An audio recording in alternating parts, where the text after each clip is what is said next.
Pour tout salarié, être formé tout au long de sa vie professionnelle, ça contribue non seulement à sa montée en compétences, mais aussi à son bien-être au travail. C'est entre autres par la formation régulière des agents que les services rendus à la population peuvent gagner en qualité et en pertinence.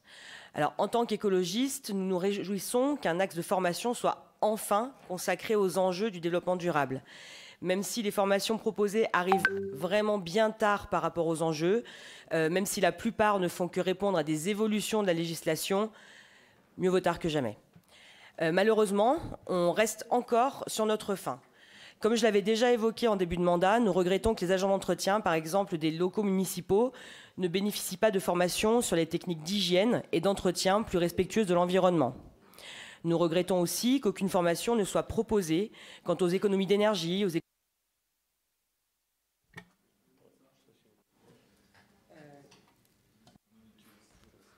Ok, je suis désolée, j'ai un problème de micro qui s'éteint volontairement. Je ne sais pas si c'est volontaire, je ne sais pas.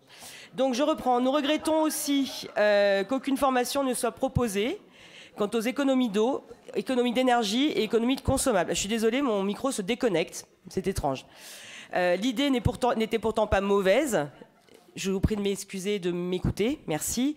L'idée n'était pourtant pas mauvaise puisque cela aurait aussi permis à la ville de Saint-Étienne de se mettre en capacité d'être exemplaire sur ce point, tout en réalisant des économies financières. Dans la situation actuelle, ça n'aurait pas été du luxe, vous en conviendrez. De même, l'axe de formation consacré aux valeurs de la République, au vivre ensemble et à la lutte contre les discriminations et au principe de la laïcité n'est malheureusement pas à la hauteur des enjeux.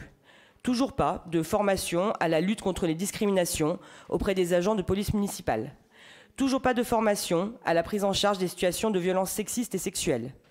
Ce travail de formation a pourtant, lui, été amorcé dans la police nationale.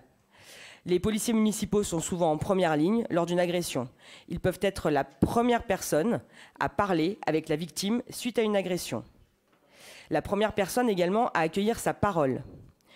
Une mauvaise prise en charge immédiate peut avoir des conséquences terribles qui peut plonger la victime dans le silence et impacter sa capacité à se reconstruire à long terme. Nous espérons que cette fois-ci, les élus municipaux en charge de la sécurité publique sauront écouter nos propositions.